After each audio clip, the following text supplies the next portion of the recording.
آج ہم نے دل کی بیماریوں سے متعلق بات کرنی ہے. کورونری آرٹری ڈیزیزز ایکچوئل میں اگر آپ کسی لے مین کو سمجھانا چاہیں تو آپ کیسے اس کو ایکسپلین کریں گے؟ دو کورنری آرٹریز ہیں، لیفٹ اور رائٹ، اور یہ دل کے مختلف حصوں کو خون مہیا کرتی ہیں. ان کی تکلیف مختلف وجہوں سے ہو سکتی ہے. جب ڈیزیز شروع ہوتی ہے کورونری آرٹریز کی تو شروع میں کیا سائن سمٹمز ہوتی ہیں؟ جب بھی وہ فزیکلی ایکٹیو ہوں یا چلے پھریں تو ان کو سینے میں درد ہو یا ان کی سانس خراب ہو، جیسے ہی وہ کچھ دیر آرام کر لیں تو وہ ٹھیک ہو جائے. اگر گھر والوں کو یہ فیل ہو کہ اس کو ہارٹ کا پرابلم شروع ہو رہا ہے تو اس کو کیا کرنا چاہیے؟ عام طور پہ جیسے ہی آپ کو شبہ ہو، ایک تو یہ ڈسپرین کی گولی، یہ ایک گولی یا آدھی گولی آپ لے لیں فوراً. یہ خون کو اتنا پتلا رکھ سکتی ہے کہ اگر ہارٹ اٹیک ہو رہا ہے تو اس میں یہ فائدہ مند ثابت ہو. السلام علیکم ناظرین، کلینکل ٹاک کی نئی ایپیسوڈ میں ایک نئے ٹاپک اور نئے گیسٹ کے ساتھ حاضر ہے آپ کا ہوسٹ ڈاکٹر عبدالسلام رانا، اور دانت کے درد کے بارے میں ہم نے بات کرنی ہے. تو سب سے پہلے بہت شکریہ آپ تشریف لائیں میرے شو میں. آج ہم جس ٹاپک پہ بات کرنے جا رہے ہیں وہ بڑا امپورٹنٹ ٹاپک ہے. آئیں ڈاکٹر صاحبہ سے سوالات کا سلسلہ شروع کرتے ہیں.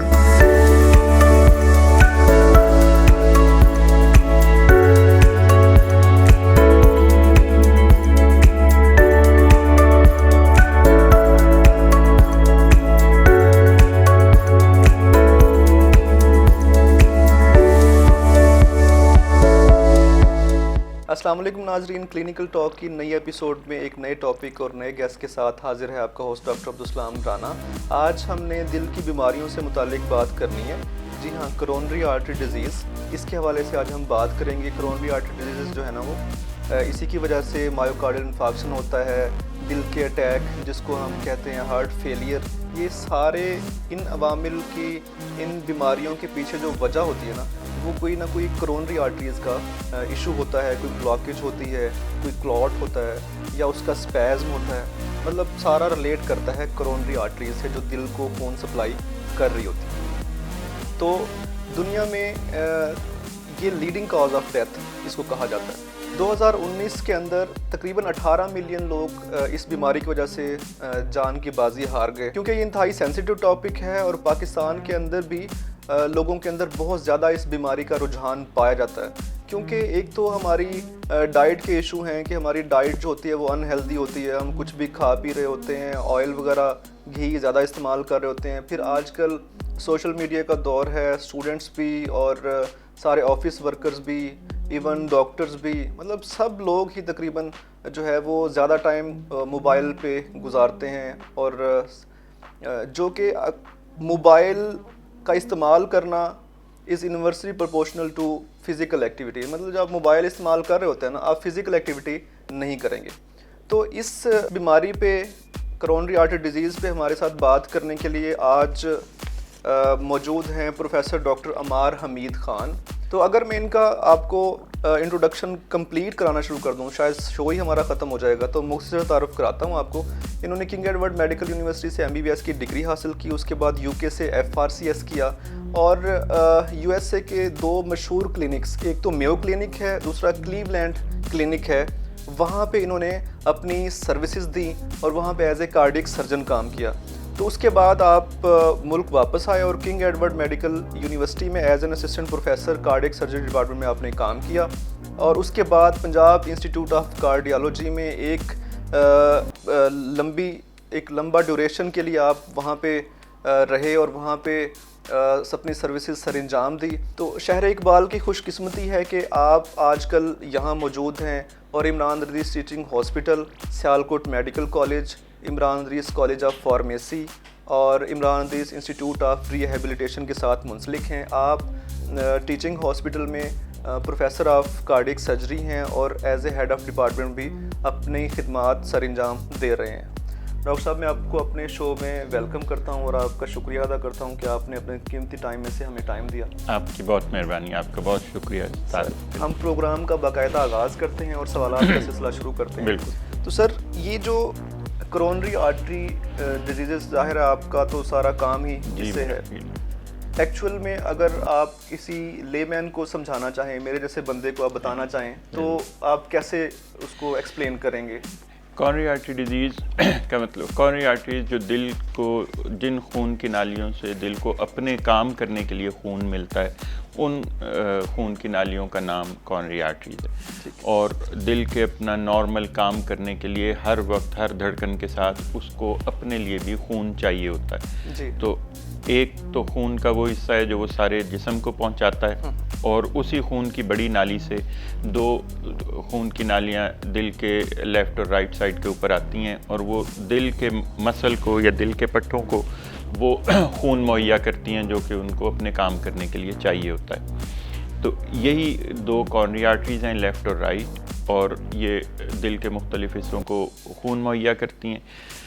ان کی تکلیف مختلف وجہوں سے ہو سکتی ہے. کچھ پیدائشی نقص بھی ہوتے ہیں جن سے ہو سکتی ہے لیکن ساری دنیا میں جو یہ خون کی نالیوں کی تنگی کی سب سے بڑی وجہ ہے وہ ہمارے خوراک کی بے اعتدالی ہے یا ہمارے کام کی بے اعتدالی ہے. تو ڈائبٹیز اور ہائپر ٹینشن جو شوگر کی تکلیف ہے اور ہائپر ٹینشن ہے, اسی طرح سگریٹ اسموکنگ, اسی طرح جن کی فیملی میں دل کی تکلیف چلی آ رہی ہے ان میں جینیٹکلی اس بات کی وجہ موجود ہوتی ہے.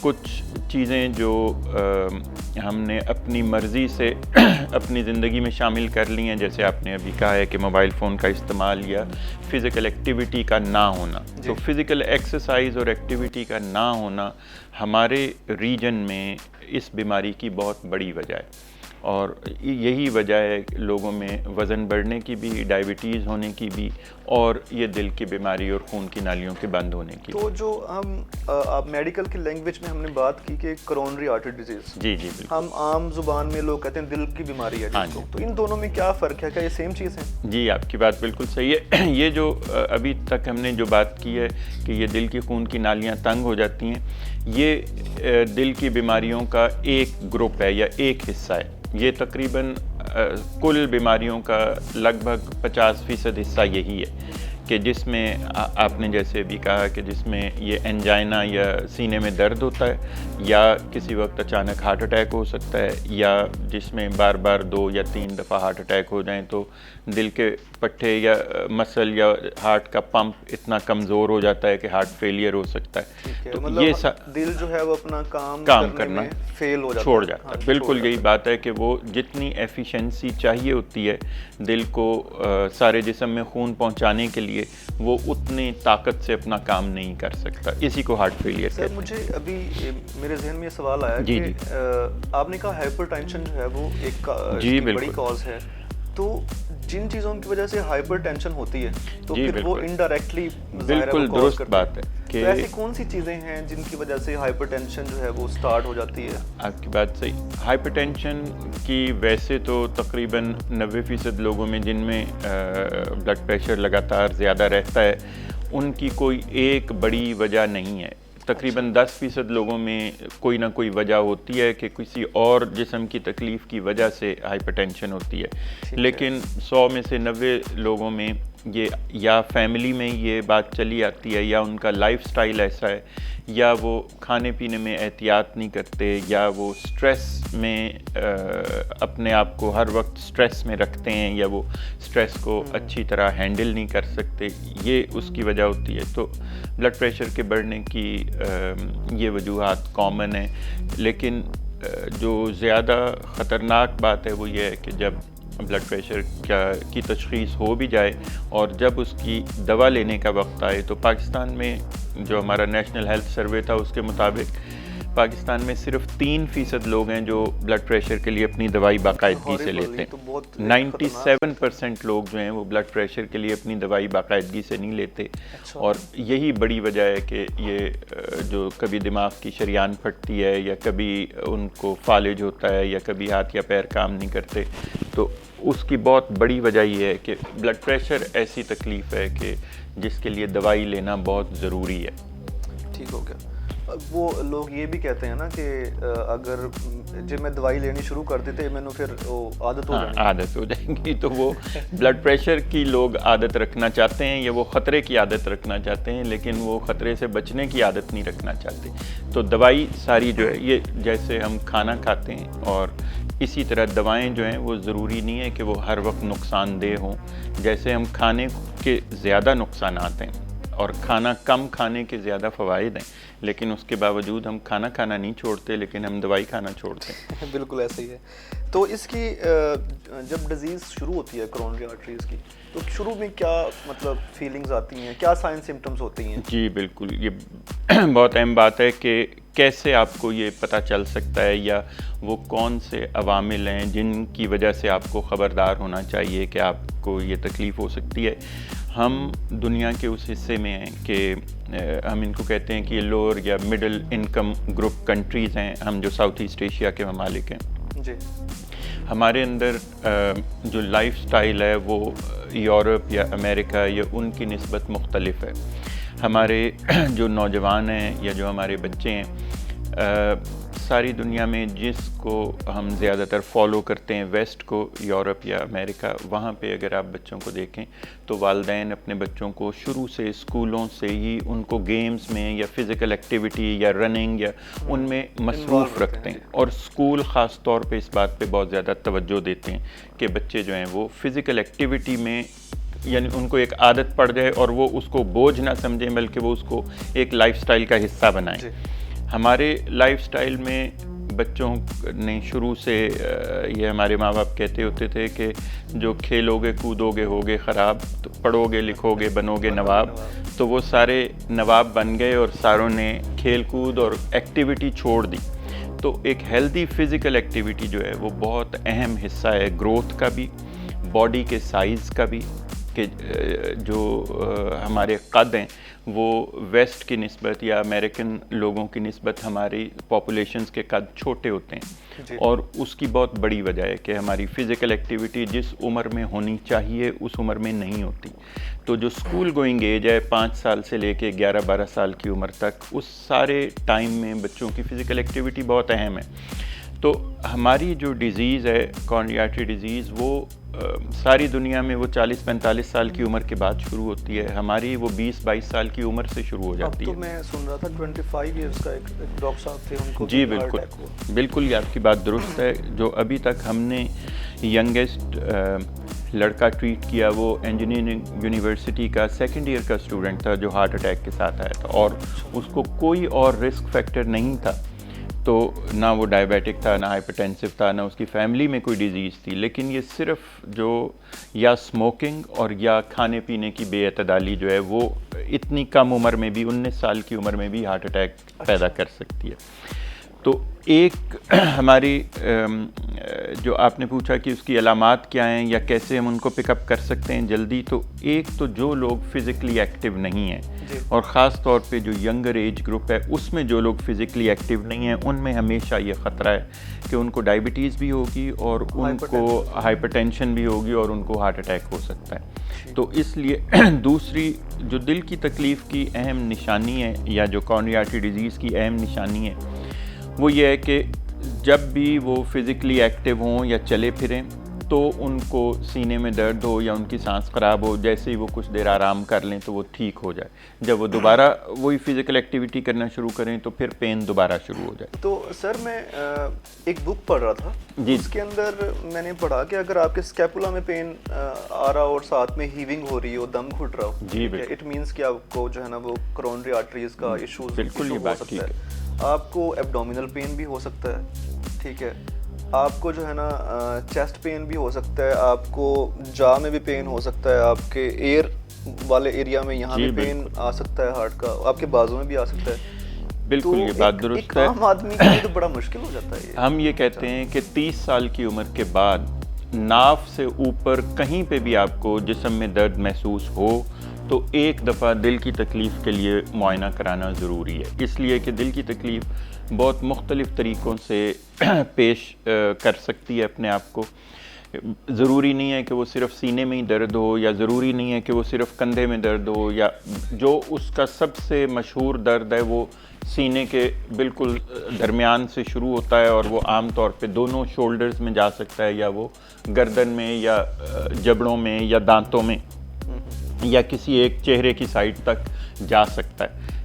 تو اس لیے عام طور پہ جو اس کی ڈسکرپشن ہے یہ ہے، لیکن جن لوگوں کو ڈائبٹیز ہوتی ہے، اور یا بہت سے لوگ اس کو نظر انداز کر دیتے ہیں کہ ان کو سینے میں درد ہوا یا کندھے میں درد ہوا، ان میں بعض اوقات واحد نشانی یہ ہوتی ہے کہ جب وہ کھانا کھاتے ہیں تو اس کے بعد ان کی طبیعت خراب ہو جاتی ہے۔ ڈائبیٹکس میں عام طور پہ چیسٹ پین نہیں ہوتا، ان کی پین کی فائبرز خراب ہو جاتی ہیں، تو ان میں ہارٹ ڈیزیز کی بعض اوقات انجائنا کی نشانی جو ہے وہ صرف یہی رہ جاتی ہے کہ جیسے ہی وہ کچھ ایکٹیویٹی کریں تو ان کی طبیعت خراب ہو جائے، ان کو پین محسوس نہیں ہوتا۔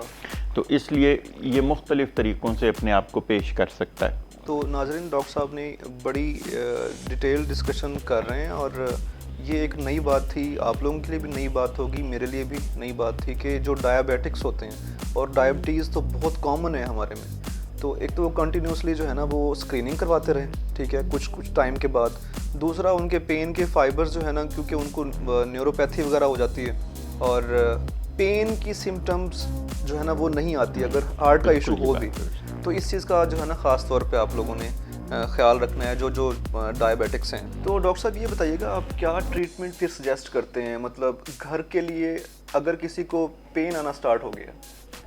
اب آپ نے نشانیاں بتا دی کہ سفوکیشن، دم گھٹ سکتا ہے، پین کہاں کہاں پہ آ سکتا ہے، اور پہلے اس کی ہسٹری تھی ہائپر ٹینشن کی یا ڈائبٹیز کی، اور فزیکل ان ایکٹیویٹی بھی اس کی تھی۔ اگر گھر والوں کو یہ فیل ہو کہ اس کو جو یہ ہارٹ کا پرابلم شروع ہو رہا ہے، انجائنا شروع ہو رہا ہے، تو اس کو کیا کرنا چاہیے، گھر میں کیا کرنا چاہیے، اور ہاسپٹل میں پھر آپ کیا سجیسٹ کرتے ہیں اسکریننگ کے لیے، اور کون سے ٹیسٹ جو ہے نا ان کے کرواتے ہیں؟ کیونکہ ہمارے جو کچھ ڈاکٹرز بھی ہمارے شوز وہ دیکھ رہے ہوتے ہیں، میڈیکل کے اسٹوڈنٹس بھی، بالکل، یہ بہت تاکہ یہ بیلنس سے شو ہم کرتے ہیں۔ میرا خیال ہے کہ کچھ تو جس کو آپ فوری طبی امداد کی کٹ کہہ سکتے ہیں، اس میں 2-3 ایسی چیزیں ہیں کہ جو آپ فوری طور پہ لے سکتے ہیں، یا آپ اپنے پاس رکھیں یا گھر میں رکھیں، کسی کو ضرورت پڑ جائے۔ عام طور پہ جیسے ہی آپ کو شبہ ہو تو ایک تو یہ ڈسپرین کی گولی ہے، یہ ایک گولی یا آدھی گولی آپ لے لیں فوراً، تو یہ خون کو اتنا پتلا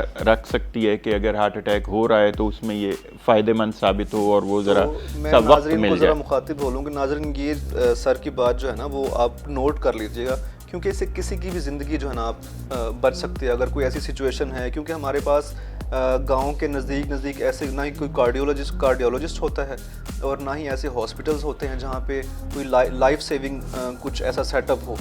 تو یہ کچھ چیزیں ہیں، ان سے کسی کی زندگی آپ بچا سکتے ہیں، تو یہ پلیز نوٹ کر لیجیے گا سر۔ بالکل، یہ بہت ضروری بات ہے کہ یہ لائف سیونگ یا جان بچانے کے لیے یہ ضروری چیزیں ہیں جو گھر میں ہوں، ویسے شاید کبھی کسی کام نہ آئیں لیکن کسی کی جان بچانے میں فوری طور پہ کام آ سکتے ہیں۔ ڈسپرین کی میں نے کہا کہ جیسے گولی ہے، ایک گولی یا آدھی گولی وہ لے سکتے ہیں، اور ایک یہ زبان کے نیچے رکھنے والی مشہور دوائیاں ہیں جو دل کی تکلیف کو کم کرتی ہیں یا درد کو، اینجیسڈ جیسے ان میں سے ایک ہے، یا وہ مختلف ناموں سے آتی ہے، مختلف کمپنیز بناتی ہیں، تو وہ ایک ایسی دوا ہے کہ زبان کی نیچے ایک گولی رکھ لیں تو اس سے درد کو کچھ آرام آ سکتا ہے۔ میری پھر بھی رائے اور ریکمنڈیشن یہی ہے کہ جب بھی ایسا کوئی درد شروع ہو کہ جب آپ کو لگے کہ یہ سینے کے درمیان میں ہے اور گردن یا جبڑوں تک جا رہا ہے، اور جو جس کو یہ درد ہو رہا ہے وہ اس سے خوف محسوس کرتا ہے، یہ اس کی ایک خاص نشانی ہے کہ جب یہ دل کی تکلیف کا درد ہوتا ہے تو آپ کو لگتا ہے کہ پتہ نہیں کیا ہونے لگا، ہاں بہت گھبراہٹ ہوتی ہے اور بہت خوف ہوتا ہے، خدا نخواستہ موت کا خوف ہوتا ہے، تو یہ اس کی خاص نشانی ہے۔ تو پھر کوشش یہی کریں کہ آپ اس میں زیادہ دیر نہ کریں، کیونکہ درد شروع ہونے سے لے کے اور ہسپتال پہنچنے تک کا وقت اور ہسپتال میں ڈاکٹر کے اپنا علاج شروع کرنے کا وقت بہت زیادہ اہم ہے۔ تو اگر آپ گھر سے لے کے آدھے گھنٹے کے اندر ہسپتال پہنچ جائیں تو بہت سی جو اس کی خرابیاں ہیں ان سے بچا جا سکتا ہے. اس کی وجہ سے جو ہارٹ کا نقصان ہونا ہے اس کو ہم روک سکتے ہیں اگر آپ آدھے گھنٹے کے اندر اندر ہسپتال پہنچ جائیں. ٹھیک ہے, ٹائم بڑا امپورٹنٹ, بہت زیادہ اہم ہے, وقت کی بہت زیادہ اہمیت ہے. اور اہمیت اس بات کی ہے, یہ جو جگہ جگہ اب پچھلے کچھ عرصے میں بڑے بڑے ہاسپٹلز بنے ہیں, ان کی ضرورت یہی ہے اور ان کی وجہ یہی ہے دل کی تکلیف کے لیے کہ اگر آپ ہاسپٹل پہنچ جائیں اور اگر درد شروع ہونے سے لے کے 1.5 گھنٹے کے اندر اندر آپ کی اینجیوگرافی ہو سکے تو اس کو اسی وقت اس کا علاج کیا جا سکتا ہے اور جو ہارٹ کا ڈیمیج ہے اس کو روکا جا سکتا ہے. ٹھیک ہے, یہ ڈاکٹرز کے اوپر ہے کہ جب آپ ہاسپٹل پہنچتے ہیں تو وہ یہ تشخیص کریں کہ آپ کو واقعی ہارٹ اٹیک ہوا ہے, اور پھر وہ تو یہ ڈاکٹر کا فیصلہ ہے کہ وہ ہارٹ اٹیک کو ڈائگنوز کرے اور پھر یہ علاج تجویز. تو وہ کیسے ECG وغیرہ سے کچھ کیا جا بالکل سکتا ہے؟ دو علاج کے یعنی تشخیص کے آپ سمجھ لیں کہ 2 حصے ہیں. ایک پہلا حصہ وہ ہے کہ جس میں کوئی ایسا ٹیسٹ نہیں ہے کہ جس میں آپ کو کوئی سوئی چبھونی پڑے یا کچھ کرنا پڑے. ہم کہتے ہیں کہ یہ نان انویسو ٹیسٹ ہے کہ جس میں ECG ہے, ECG میں کوئی سوئی نہیں چبھونی, انہوں نے ECG کی صرف تاریں آپ کو لگانی ہے, ان تاروں سے کوئی کرنٹ نہیں لگتا اور اس سے وہ دل کی دھڑکن دیکھ سکتے ہیں. تو سب سے پہلا ایک بنیادی ٹیسٹ وہ ہوتا ہے, اس میں اگر ایسی تبدیلیاں ہوں کہ جس سے ہمیں پتہ چلے کہ ہارٹ اٹیک ہو رہا ہے تو پھر ہم خون کو پتلا کرنے کی دوا دے سکتے ہیں, یا اگر اس ہسپتال میں اینجیوگرافی کی سہولت موجود ہے تو پھر ڈاکٹر یہ فیصلہ کر سکتے ہیں کہ ان کی فوراً اینجیوگرافی کی جائے, اور اگر ضرورت ہو تو جو خون کی نالی ابھی بند ہو رہی ہے اس میں وہ سٹنٹ ڈال سکیں. ٹھیک ہے, اس کو سٹنٹ ڈالنا سے جو ہے نا وہاں پہ پیسیج بن جاتا ہے بلڈ فلو کا. سٹنٹ جو ہے وہ ایک ایسی چیز ہے, وہ ایک سپرنگ کی طرح, جیسے یہ ہمارے جو بال پوائنٹ پین ہوتے ہیں ان کے اندر ایک سپرنگ ہوتا ہے چھوٹا سا, سٹنٹ اسی طرح کا ایک سپرنگ ہے. تو جہاں سے خون کی جب وہ اینجیوگرافی ایک ایسا ٹیسٹ ہے کہ جس میں ہم سوئی لگاتے ہیں چاہے ہاتھ میں یا ٹانگ میں, اور اس کے ذریعے پھر ہم دوا دیتے ہیں, اور اس دوا سے وہ دوا جب دل کی خون کی نالیوں میں پہنچتی ہے تو ہمیں پتہ چلتا ہے کہ وہ خون کی نالیاں تنگ ہیں یا نہیں ہیں. پھر اگر کوئی ایسی خون کی نالی تنگ ہے کہ جس کو فوری طور پہ کھولا جا سکتا ہے تو پھر ڈاکٹر اس کو اسی وقت کھول کے اس کے اندر وہ سپرنگ ڈال دیتے ہیں, اس سے وہ دوبارہ بند نہیں ہوتی. تو یہ اب تک کا یعنی ہارٹ اٹیک کی جو فوری علاج ہے اس میں یہ سب سے زیادہ ایفیکٹو علاج ہے کہ اگر آپ 1.5 گھنٹے کے اندر اندر یعنی آدھے گھنٹے میں آپ ہاسپٹل پہنچ جائیں اور اگلے 1 گھنٹے کے اندر آپ کی اینجیوگرافی ہو سکے اور اس میں سٹنٹ ڈل سکے تو اس سے آپ دل کے سارے جو خطرات ہیں ان سے محفوظ ہو سکتے ہیں اور جو اس کا نقصان ہے اس سے بچ سکتے ہیں. ٹھیک ہے, تو یہ جو سٹنٹنگ کرتے ہیں اینجیوپلاسٹی, ہاں جی بالکل اسی کو اینجیوپلاسٹی کہتے ہیں. تو یہ اب سٹنٹ ایک پیشنٹ کو ڈالا ہے جی کارڈیک سرجن نے, تو یہ کتنا ٹائم تک مطلب وائبل ہے, کب میں تک چل سکتا ہے؟ آپ کی دونوں باتوں کے بارے میں بات کرنا چاہتا ہوں. دیکھیں, دل کی تکلیف کے 3 طرح کے علاج ہیں. دل کی تکلیف میں دوا بھی دیتے ہیں, دل کی تکلیف میں جیسے یہ میں نے آپ کو کہا ہے کہ سٹنٹ بھی ڈالتے ہیں اور اس میں آپریشن بائی پاس بھی کرتے ہیں. جو دوا سے علاج ہے وہ فزیشنز اور سرجنز دونوں کر سکتے ہیں, عام طور پہ یہ فزیشنز کا کام ہے. اور جو اینجیوگرافی اور اینجیوپلاسٹی اور سٹنٹ ڈالنا ہے یہ کام کارڈیولوجسٹ کرتے ہیں.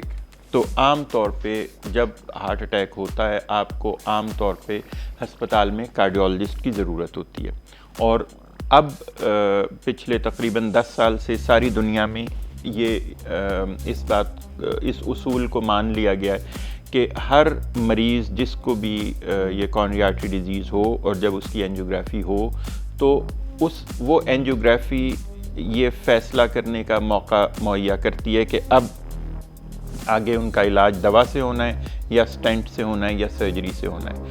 تو یہ پھر کارڈیولوجسٹ اور کارڈک سرجن کی ٹیم مل کے یہ فیصلہ کرتی ہے مریض کے حق میں کہ دونوں چیزوں میں سے کیا چیز بہتر ہے. مریضوں کو اس بات پہ ضرور اصرار کرنا چاہیے اور ان کے لیے یہ اہم بات ہے کہ ایک کارڈک سرجن اور ایک کارڈیولوجسٹ مل کے ان کی اینجیوگرافی کا فیصلہ کریں اور ایک دفعہ یہ طے کر لیں کہ ان کی بیماری کس طرح کی ہے اور اس وقت کیا کرنا چاہیے. پیشنٹ کو کیسے یہ اندازہ ہوگا کہ یہ جو ہے نا میرے ساتھ میرا ٹریٹمنٹ ٹھیک ہوا ہے.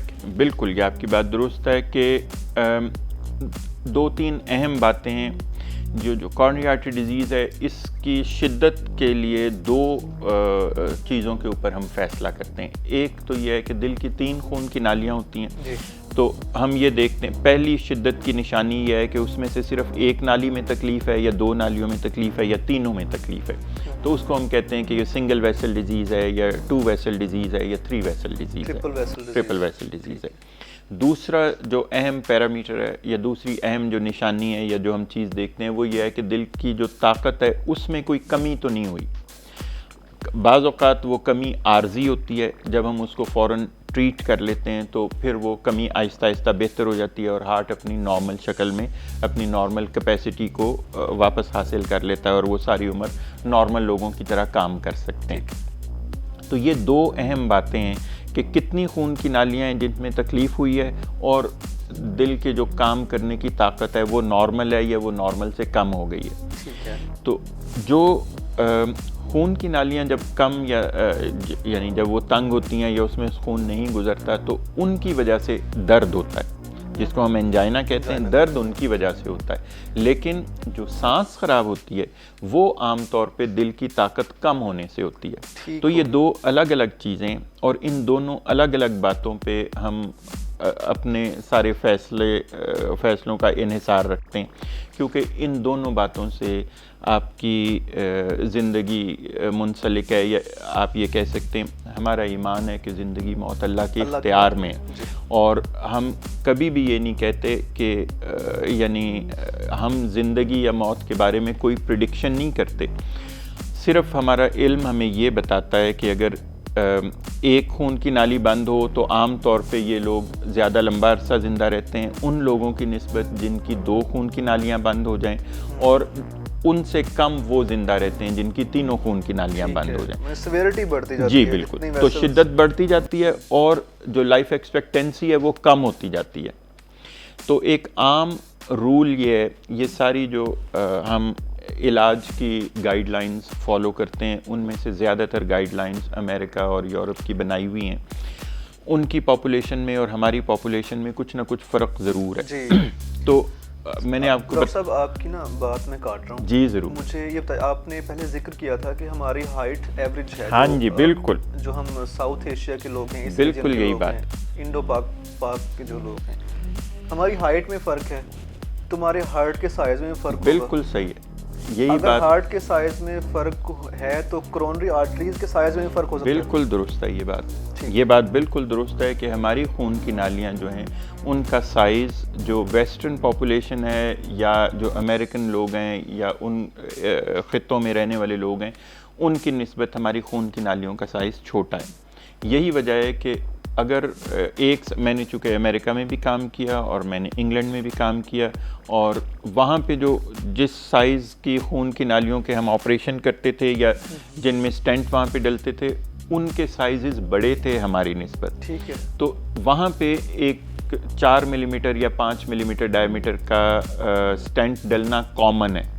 ہمارے ریجن میں 3 یا 3.5 ملی میٹر سے زیادہ بڑے سائز کے سٹینٹ بہت ہی کم ڈلتے ہیں. تو سٹینٹ کا سائز جیسے جیسے چھوٹا ہو جاتا ہے اس کے بند ہونے کا خطرہ اتنا زیادہ ہو جاتا ہے. اور خاص طور پہ جن لوگوں کو ڈائبٹیز ہوتی ہے ان میں سٹینٹ کے بند ہونے کے خطرے زیادہ ہوتے ہیں. اس لیے ساری دنیا میں یہ اصول مانا جاتا ہے اور ہماری گائیڈ لائنز میں یہ واضح طور پہ لکھا ہوا ہے کہ جو ڈائبیٹک پیشنٹس ہیں ان میں جب بھی کمپیریزن ہو کہ اس کو سٹینٹ ڈالیں یا سرجری کریں تو ان میں سرجری کرنا بہتر ہے. ہمیشہ جن میں بھی 1 سے زیادہ خون کی نالیوں میں تکلیف ہو اور ان کو ڈائبٹیز ہو تو ان میں سرجری یا بائی پاس کرنا زیادہ فائدہ مند ہے. وہ زیادہ لمبے عرصے تک 15 سال 20 سال تک ان کو بیماری سے محفوظ رکھ سکتا ہے بنسبت سٹینٹ. ٹھیک ہے. اس کا لاسٹ جو مطلب سلوشن ہے اس کا, جی تو وہ مطلب بائی پاس جو آپ ہاں جی بائی پاس میں یہ کہوں گا کہ وہ آخری سلوشن نہیں ہے بلکہ وہ بعض سچویشنز میں بہتر سلوشن ہے. ٹھیک ہے.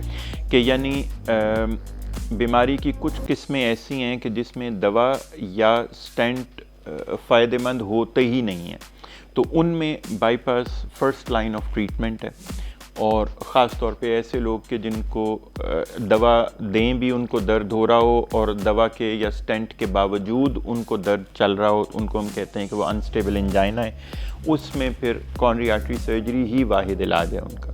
میں آخری علاج اس لیے کہہ رہا تھا کہ کیونکہ لوگ اس کو یہ سمجھتے ہیں کہ اگر ہم یہ نہ ہو ڈیورنگ سرجری کچھ ہو جی جائے بالکل، تو وہ آخری آپشن کے طور پہ اس کو رکھتے ہیں۔ آپ کی بات بالکل صحیح ہے کہ اس بات کا خوف لوگوں کے دلوں میں پیدا کیا بھی گیا ہے، اور اس بات کا بائی پاس آپریشن اب تقریباً 95-96% کامیابی کے ساتھ کیے جاتے ہیں پاکستان میں بھی، ساری دنیا میں تو یہ تقریباً 98-99% کامیابی سے کیے جاتے ہیں۔ اس کی 2-3 بڑی وجوہات ہیں۔ ایک تو یہ ہے کہ ساری دنیا میں لوگ ہر 4 سال 5 سال میں ایک آدھ دفعہ ضرور اپنے ڈاکٹر کے پاس جاتے ہیں، تو ان کی بیماری جلدی پک اپ ہو جاتی ہے، ان کی بیماری کا جلدی پتہ چل جاتا ہے۔ ہمارے پاس لوگ اسپیشلسٹ یا اپنے جو ماہر ڈاکٹر ہیں اس شعبے کے، ان کے پاس ذرا دیر سے یا کم جاتے ہیں، اور عام طور پہ وہ اس بات کا زیادہ خوف رکھتے ہیں کہ ہمیں چاقو سے پتہ نہیں کاٹ دیں گے اور ہمیں کیا ہوگا، اور حالانکہ بائی پاس سرجری کے بعد آپ اپنے سارے کام جو آپ اپنی جاب کر رہے تھے آپ اس پہ واپس جا سکتے ہیں، جو آپ کی فزیکل ایکٹیویٹی کا جو لیول پہلے تھا آپ آپریشن کے بعد اس سے زیادہ بہتر فزیکل ایکٹیویٹی مینٹین کر سکتے ہیں۔ آپ کے چلنے پھرنے پہ، آپ کے کروٹ سے لیٹنے پہ، نماز پڑھنے پہ، بھاگنے دوڑنے پہ، وزن اٹھانے پہ آپریشن کے خاص وقت کے بعد کوئی پابندی نہیں ہوتی۔ تو اس لیے آپریشن کے بعد کوالٹی آف لائف جو ہے وہ بہت زیادہ بہتر ہو جاتی ہے، اور آپ فزیکلی زیادہ ایکٹیو ہو سکتے ہیں۔ تو اس لیے بہت سی ایسی چیزیں ہیں سرجری کے بارے میں جو یعنی مسکنسیپشنز ہیں، یا جس کے بارے میں لوگوں کی رائے حقیقت پہ مبنی نہیں ہے۔ ٹھیک ہے۔ تو اس کی کچھ وجہ یہ بھی ہے کہ لوگ یہ سمجھتے ہیں کہ ہمیں بغیر کٹ کے جو ہے وہ ہمارا علاج ہو جائے گا، اور ہم نے بس صرف سٹینٹ ہی ڈلوانا ہے، یا ہم نے صرف دوائی لینی ہے، ہم نے آپریشن نہیں کرانا۔ تو میری رائے ہمیشہ یہ ہے کہ آپ کو اپنے ڈاکٹر پہ ٹرسٹ کرنا چاہیے۔ آپ اپنا ڈاکٹر ضرور ایسا منتخب کریں کہ جس کے اوپر آپ بھروسہ کر سکیں، اور جس کو آپ محسوس کریں کہ وہ آپ سے غلط بیانی نہیں کرتا، یا جو آپ کے صحت کے یا آپ کے علاج کے یا آپ کی زندگی کے بارے میں سوچتا ہے، یا وہ سیریس ہے۔ تو ایک دفعہ آپ اپنا ڈاکٹر اس لحاظ سے منتخب کر لیں، پھر میری رائے یہ ہوگی کہ پھر اس کے مشورے کو نظر انداز نہ کریں۔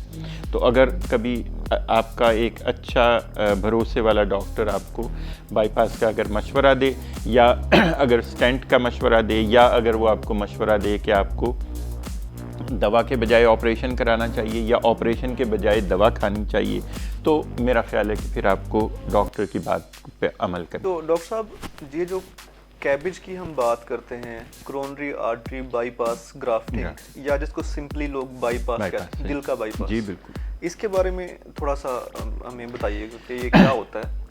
میں آپ کو بتاتا ہوں، میں نے آپ کو جیسے بتایا کہ جو یہ تکلیف ہے دل کی خون کی نالیوں کی کہ یہ تنگ ہو جاتی ہیں، اور یہ ان کا تقریباً یعنی یہ 20ویں صدی کے بالکل آغاز میں پہلی دفعہ اس کے بارے میں تفصیلی پتہ چلنا شروع ہوا۔ تو دل کی بائی پاس سرجری تقریباً یعنی 1904 1907 وغیرہ سے شروع ہو چکی تھی۔ اس میں بڑا انقلاب اس وقت آیا جب 1953 میں اور 1955 میں یہ ہارٹ لنگ مشین جو تھی یہ بنی۔ یہ جس جگہ میں نے امریکہ میں کام کیا، میو کلینک، دنیا میں وہ پہلا سینٹر تھا۔ 1955 میں انہوں نے یہ پہلا اوپن ہارٹ آپریشن کیا۔ تو جس سال میں میو کلینک میں کام کر رہا تھا 2005 میں، وہ اس کی 50ویں سالگرہ تھی۔ تو اس میں 50ویں سالگرہ کا جو پروگرام تھا اس میں انہوں نے ہارٹ لنگ مشین کیسے ڈیولپ ہوئی اور کیسے یہ ان کے آپریشن شروع ہوئے اور اس کی پوری ہسٹری انہوں نے ڈسکرائب کی۔ تو جو ہارٹ بائی پاس سرجری ہے کورونری آرٹری ڈیزیز کے لیے، یہ 1960 وغیرہ سے یہ امریکہ میں اور انگلینڈ میں یہ اسٹیبلش ہو چکی تھی۔ 1970 کی جو پوری دہائی تھی اس میں وہاں پہ مختلف بڑے بڑے ہاسپٹلز نے یہ ساری ریسرچ شائع کی کہ جن لوگوں کا وہ دوا سے علاج کریں یا جن کا بائی پاس کے آپریشن سے علاج کریں، تو جن کا انہوں نے بائی پاس آپریشن سے علاج کیا تھا دوا کی نسبت ان کو بہت زیادہ فائدہ ہوا۔ ٹھیک ہے۔ اس کمپیریزن سے یا اس ریسرچ کے بعد یہ بات واضح ہو گئی کہ دل کے آپریشن جو ہیں وہ دل کی تکلیف کے لیے یا یہ خون کی نالیوں کی تنگی کے لیے بہت زیادہ فائدہ مند ہیں، اور ان کا بڑا فائدہ یہ تھا کہ ایک تو دوبارہ کسی آپریشن کی ضرورت نہیں ہوتی تھی اگلے 15 سال 20 سال تک۔ تو تقریباً 1980-82 میں یہ پہلا سٹینٹ کا طریقہ تھا وہ استعمال ہونا شروع ہوا۔ اس سے پہلے اینجیوگرافی ڈیولپ ہو چکی تھی لیکن سٹینٹنگ کا طریقہ ابھی دریافت نہیں ہوا تھا۔ 1982-83 سے یہ سٹینٹ انہوں نے بنانے شروع کیے، ان کے تجربات شروع ہوئے۔ 1990 کی جو ساری دہائی تھی اس میں یہ پہلی جنریشن کے جو سٹینٹس تھے ان کا اور بائی پاس سرجری کا کمپیریزن ہونا شروع ہوا۔ تو ساری دنیا میں ویسٹ سے ہی ظاہر ہے یہ سارا کچھ آغاز ہوا، تو ان میں انہوں نے دیکھا کہ جیسے میں نے آپ کو پہلے بتایا کہ جو شوگر کے مریض ہیں ان میں سٹینٹس بہت زیادہ فائدہ مند نہیں تھے، اور ان کو ہر 2 سال یا 3 سال کے بعد یا دوبارہ اینجیوگرافی کی ضرورت پڑتی تھی یا دوبارہ سٹینٹ کی ضرورت پڑتی تھی یا ان کو بائی پاس کی ضرورت پڑتی تھی۔ لیکن جن لوگوں کے بائی پاس کرتے تھے ان کو ابھی بھی 15 سال 20 سال میں مزید کسی پروسیجر کی یا کسی اور چیز کی ضرورت نہیں ہوتی تھی۔ یہ سٹینٹ آہستہ آہستہ امپروو ہوئے اور ان میں خون کو پتلا کرنے والی دوا بھی انہوں نے لگانی شروع کی، اور سٹینٹ کے اندر انہوں نے دوسری دوا بھی لگانی شروع کی جو خون کی نالیوں کو تنگ ہونے سے روکتی تھی۔ تو یہ جو 2000 سے لے کے 2010 تک والے جو 10 سال تھے ان میں اس طرح کے مختلف نئے سٹینٹس آئے۔ پھر بھی جو کمپیریزن تھا وہ یہی تھا کہ سرجری جو ہے وہ زیادہ بہتر ہے سٹینٹنگ سے۔ اب 2010 سے 2020 تک میں سٹینٹس مزید بہتر ہوئے ہیں، جو سرجری ہے وہ بھی اس کی شکل بہت زیادہ تبدیل ہو گئی ہے۔ پہلے بائی پاس آپریشن صرف ہارٹ لنگ مشین کی مدد کے ساتھ ہوتے تھے، پھر وہ بغیر ہارٹ لنگ مشین کے بھی ہونے لگے کہ ہارٹ کو ہم صرف سلو کر لیتے تھے اور ہارٹ کو روکتے نہیں تھے اور اسی کے اوپر کام کرتے تھے۔ ہم نے یہ بھی سارا کام کیا۔ پھر دنیا میں روبوٹس آئے اور روبوٹک کارڈک سرجری بھی شروع ہوئی۔ امریکہ کے یورپ کے کافی سارے سینٹرز میں روبوٹک کارڈک سرجری بھی ہوتی ہے۔ اور پھر اب ایسی سٹیج بھی ہے کہ سرجنز جو ہیں وہ کارڈیولوجی میں بھی ٹرین ہوتے ہیں اور سرجری میں بھی ٹرین ہوتے ہیں، اور وہ خود یہ سٹینٹس بھی ڈال سکتے ہیں، اور اس سے ایک قدم آگے بڑھ کے وہ ہارٹ کے جو ویلوز ہیں ان کو بھی وہ بغیر آپریشن کے بھی تبدیل کر سکتے ہیں۔ تو یہاں پہ کتنی سرجریز کر چکے ہیں سر؟ یہ سیالکوٹ میں جناب عمران ادریس بٹ صاحب اور سیالکوٹ میڈیکل کالج کے تعاون سے یہ کارڈک سرجری کا پہلا نیا ڈپارٹمنٹ یہاں پہ سٹارٹ ہوا۔ یہ میں بہت زیادہ شکر گزار بھی ہوں اس موقع کے لیے، سیالکوٹ کے سارے لوگوں کا بھی، اور خاص طور پہ اپنے ہاسپٹل اور اپنے میڈیکل کالج کی پوری ٹیم کا کہ جنہوں نے ہمیں بھی یہ موقع فراہم کیا کہ ہم یہاں پہ لوگوں کی یہ خدمت کر سکیں، اور لوگوں کے لیے یہ ارینجمنٹ مہیا کیا ہے کہ انہیں سیالکوٹ سے باہر جا کے اس تکلیف کے علاج کے لیے پریشان نہ ہونا پڑے۔ انقلابی اقدام ہے بالکل، یہ بہت بڑی بات ہے۔ موقع کو غنیمت جانتے ہوئے میں آپ کو بھی خراج تحسین پیش کرنا چاہتا ہوں کہ آپ کی بہت محبت ہے سروسز دینے کے لیے یہاں تشریف لائے، اور یہ آپ کی بہت محبت کی بات ہے۔ اور میرے آنے کے 1-1.5 ماہ کے بعد سیالکوٹ کے سارے جو ڈاکٹرز کی ایک بڑا گروپ تھا اور بزنس مین لوگوں کا اور ہمارے بہت سے دوست محبت کرنے والے لوگ، انہوں نے ایک خاص عشائیے کا انتظام کیا لوگوں کو اس بات کے انٹروڈکشن کے لیے۔ میں بہت زیادہ اس عزت افزائی کے لیے شکر گزار ہوں، اور میں اللہ تعالیٰ کا بہت شکر ادا کرتا ہوں کہ اتنی محنت کرنے والی اور مخلص ٹیم مہیا کی ہے ہمیں۔ پچھلے کچھ عرصے میں ہم اب 50 سے اوپر لگ بھگ 60 کے قریب کارنری بائی پاس آپریشنز کر چکے ہیں۔ لوگوں کی بہت بڑی تعداد ہے جو کہ اب ہماری سروس سے مطمئن بھی ہے، اور ہمارے پاس اب ویٹنگ لسٹ ہے یہاں پہ لوگوں کے آپریٹ کرنے کی. ہم اپنی سروسز کو اب بڑھا رہے ہیں، ایکسپینڈ کر رہے ہیں. ہاسپٹل خاص طور پہ اس کے لیے نئے ایکوپمنٹ اور نئے تھیٹرز اور ہر چیز کا بندوبست کر رہا ہے، کیونکہ یہاں پہ تکلیف بہت زیادہ ہے. کچھ لوگوں کی ایٹنگ ہیبٹس ڈفرینٹ ہو سکتی ہیں یا فزیکل ایکٹیویٹی ڈفرینٹ ہو سکتی ہے، لیکن یہاں پہ میں نے چونکہ لاہور میں بھی کام کیا ہے، بہت عرصہ میں نے گوجرانوالہ میں بھی کام کیا ہے، وہاں پہ بھی کورونری بائی پاس سرجری کی سروس مہیا کی. سیالکوٹ میں اس کی نسبت بیماری کی شدت ذرا زیادہ ہے.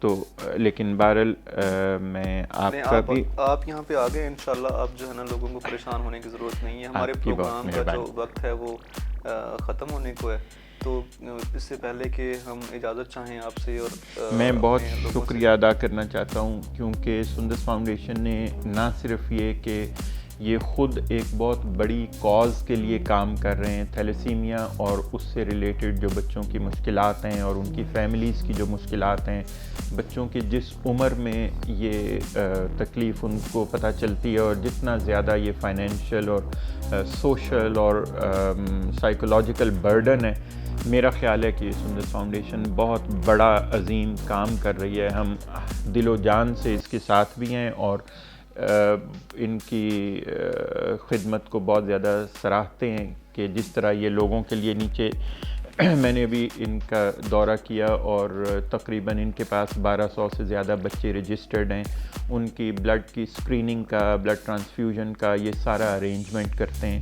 ان کی ہر چیز جو ان کی ڈاکٹر صاحب خود ان کی فزیکل ریہیبلیٹیشن کا سارا جو اسکوپ ہے اس کو لک آفٹر کرتے ہیں. ان کے جوائنٹس کی ڈیزیزز جو کہ عام اور باقی فزیوتھیراپی کے لوگ یا اور میڈیکل فیلڈ کے لوگ بھی جس میں آسانی سے ہاتھ ڈالنا نہیں چاہتے یا اس سے گھبراتے ہیں، آپ وہ ساری سروسز مہیا کرتے ہیں، اور مزید آپ ان سروسز کو ایڈ کرنا چاہتے ہیں. اس کے علاوہ میرا خیال ہے کہ جو یہ پروگرام ہے اور جو ان کی سیریز ہے، یہ ایک بہت بڑی خدمت ہے لوگوں کی، کہ ہم ان کو کتابوں کی دنیا سے نکال کے وہاں کا جو سارا علم ہے وہ ان کی زبان میں ان تک پہنچائیں. ان کی صحت کے بارے میں وہ کیسے اپنے آپ کو، اپنے گھر والوں کو تکلیف سے یا بیماری سے محفوظ رکھ سکتے ہیں.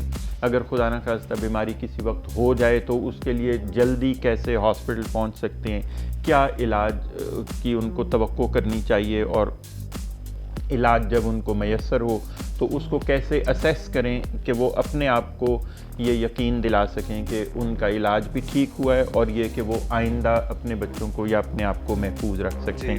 میرا خیال ہے کہ یہ بہت بڑی سروس ہے. یہ جو آگاہی کی مہم ہے، میں ہر وقت اس کے ساتھ بھی ہوں. میں آئندہ بھی ہمیشہ آپ کو اس کام کے لیے ضرور میسر رہوں گا، اور ہماری خدمات جب جہاں پہ میسر ہوں گی ہم بہت زیادہ. ڈاکٹر صاحب آپ کے ٹائم کا اور آپ کی اویلیبلٹی کا بہت شکریہ. انشاءاللہ دوبارہ پھر کسی شو کے اندر ہم ضرور چاہیں گے کہ آپ تشریف لائیں. اور آپ کی بہت محبت ہے اور بہت شکریہ آپ سر. تو ناظرین، آج بڑی ڈیٹیلڈ اور بڑی امپورٹنٹ ڈسکشن کی ڈاکٹر صاحب نے، اور بڑی انفارمیٹیو ڈسکشن تھی دل کی بیماریوں کے حوالے سے. تو ڈاکٹر صاحب نے یہ بتایا کہ ہائپر ٹینشن کے جو مریض ہو چکے ہیں تو وہ دوائی کا باقاعدہ طور پہ استعمال کریں، ٹھیک ہے، ریگولر چیک اپس کرائیں. جو ڈائبیٹکس ہیں وہ بھی اپنا ریگولر میڈیسن لیں. ساتھ میں جو اوور ویٹ ہیں وہ اپنا ویٹ لوز کریں. جو اسموکرز ہیں وہ اسموکنگ جو ہے وہ کوئٹ کریں، ٹھیک ہے. اور جو فزیکل ایکٹیویٹی نہیں کرتے وہ لوگ فزیکل ایکٹیویٹی کریں اگر ان فیوچر آپ نے دل کی بیماریوں سے بچنا ہے. تو یہ بڑا ڈاکٹر صاحب نے بڑی ڈیٹیلڈ چیزیں ہمیں بتائی ہیں. اب یہ ہم پہ ڈیپینڈ کرتا ہے کہ ہم ان چیزوں سے کس طرح فائدہ اٹھاتے ہیں. تو انشاءاللہ نیکسٹ شو میں پھر کسی نئے گیسٹ اور نئے ٹاپک کے ساتھ ہم آپ سے ملاقات کریں گے.